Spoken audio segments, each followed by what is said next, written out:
Counter terrorism department ने कराची में कार्रवाई करते हुए टारगेट किलिंग में मुलविस सियासी जमात के टारगेट किलर को गिरफ्तार कर लिया।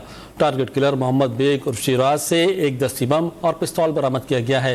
मुलजिम ने कराची में मुतादिद अफराद की टारगेट किलिंग करने का भी इंकशाफ किया है। मज़ीद जानते हैं जर्नलिस्ट के नुमाइंदे आसिम खान से। आसिम, बताइएगा, गिरफ्तार टारगेट किलर का ताल्लुक किस सियासी जमात से बताया जा रहा है?